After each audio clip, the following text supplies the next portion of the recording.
Really good race, the second last. We're back on the all-weather here. It's a Class 2 contest over the 1,200 metres. California Fortune, barrier 3 for him, placing his only start on the all-weather so far. Calculation likes to roll forward. His winning trip is 1,400 plus.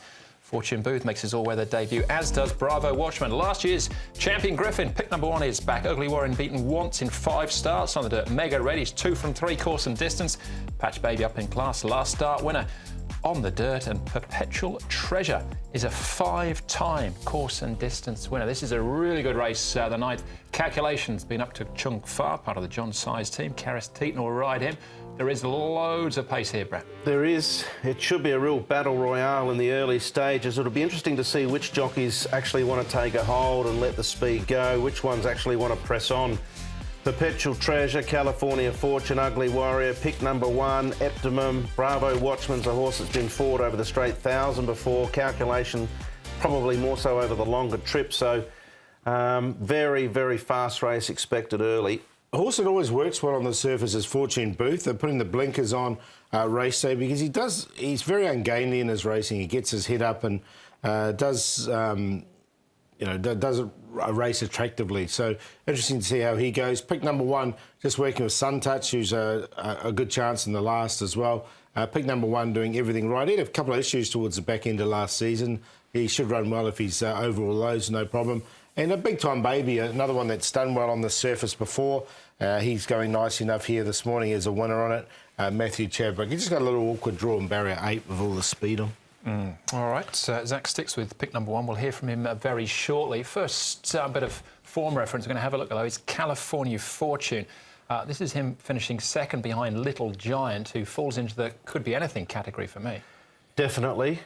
He's had the one run on the all-weather, and I didn't mind that performance either. He showed at the end of last season he's found a little bit of form under the guidance of Tony Cruz. The 2 runs this season have been fantastic. Now, from barrier 3, if he can get across to that rail early, he can probably cope with a bit of pressure from some of the other noted front runners, and he'll keep up a decent enough gallop, I would have thought. So I found it difficult to leave him out, despite the fact that he's got the biggoost weight to carry. Yeah, top weight and all that pace on was the thing that put me off a little bit. All right, no, he's in for me, definitely. Fortune Booth.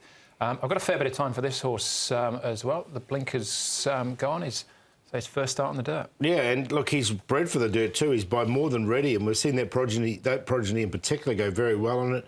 He always works well on the surface, this horse. Cheek pieces will come off and the blinkers will go on. You can just see how he has that high head carriage. But he's got plenty of ability, this horse, and just about held on there. So I'm going to give him a chance. I've got him in there. I left him out. I like him as a horse. I think it's interesting what Matthew Poon mentioned earlier on about the dirt racing and the momentum. You've got some real high-class sprinters here that are going to roll along and get their momentum up and going. And then you've got a horse like him who's going to come from the back and have to build over the top. So I think it makes it a bit trickier and tougher for those maybe running on. All right, so Zach Burns had a fair bit to do with Fortune Booth, but he sticks with last year's champion Griffin. Pick number 1. Pick number 1, Zach. How's he come back from the break? He's okay. I'm not convinced he's going as well as what he was when he was in his best form last season. Obviously, he hasn't had a run yet this season, so with racing he should improve because he's a very big, robust horse. But he's going all right in the mornings, not too bad in the trials. I just would like him to be going a little bit better, that's all. Is that a concern? Because last time when he was beaten a long way, you also said in the steward's report that he didn't feel leading in he was going as well as he was then. We know the result. Is that a concern coming into this run? Yeah, it's obviously hanging in the back of my mind. So I'm going there hopeful that he's going to, improve off those trials and show us his best.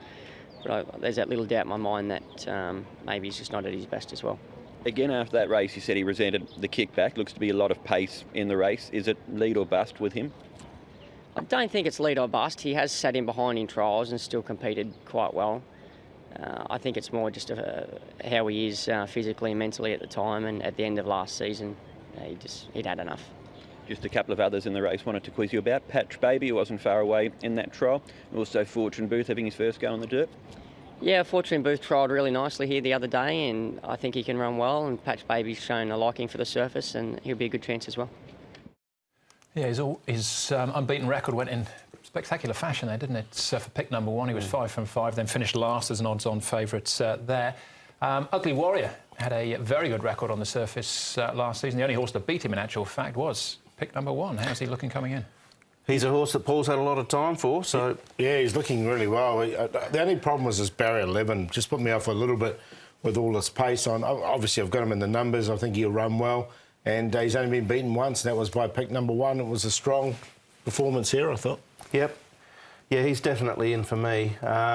He and Patch Baby, I should say, have been able to break 1.8 on the clock. So... that's big ticks next to their name for me. All right, calculation is 1 on the all-weather, but it was up over the 16.50. This is 12. Yeah, look, 16.50 I would have probably been tipping him to win. I don't think it's completely beyond him winning over this trip, but he's probably going to struggle with the frantic pace in the first 300 to 400 metres. If they're halfway through the race and he's on the steel, sort of travelling 3 or 4 lengths behind them, he'll be some chance of closing over because he's a good horse on the surface. No, he does really like the surface. I think I'll prefer to see him. I think they'll probably step him up to 16.50 after the start, or maybe one more at 1200, and that's when I'll be interested in it. All right, Bravo Watchman's won 4 of his 9 career starts so far, but this is his first step onto the dirt. It is, but he's by Congrats and out of a Danehill mare, so there's American pedigree through both sides in his bloodline. Trial I thought was okay.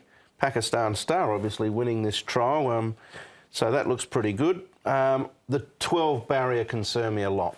Visor off, tongue tie off, blinkers on, so they're playing around with the gear as well with them. Yeah, I've left him out. I just wasn't blown away by that trial there. Pick number 1's favourite, Paul, what do you like then? Well, I think that there's a lot of really good chances in this, and I think the horse who's going to get the best run will win, and I think that could be Patch Baby. He's drawn barrier number 2. He should sit just in behind the pace. He's trialled really nicely coming into this, and he's another more than ready, I think, that likes the surface. Pick number 1, if he's 100% right, everything's good, he should win easy, but as Zach just said, there's a couple of just a little niggling doubts in the back of his mind. I still think he's good enough to run well. I've got him in there for 2nd. Ugly Warrior obviously has been running well, and he's a nice horse on the surface. And Fortune Booth, another more than ready that seems to like the surface. So really good races. But I went 10, 6, 7 and 3. QQP 6, 7, 10. So the same as Paul. I think the 10 probably ends up with the best run. The recent trials have been good. He can just sit in behind the speed. And when push comes to shove, I think he'll potentially overhaul Ugly Warrior, California Fortune. I've got pick number 1 in there. I'd have calculation in my exotics as well. But like Paul said, I think the 10 might be the way to go. Work around your Qs and your trios and your tierces, and everything around him might be the way to go. All right, California Fortune for me, though, on top. Barrier 3, I think he's a very nice horse. That was race number 9. So one more race to go, race number 10, plus all the best bets. That's up next.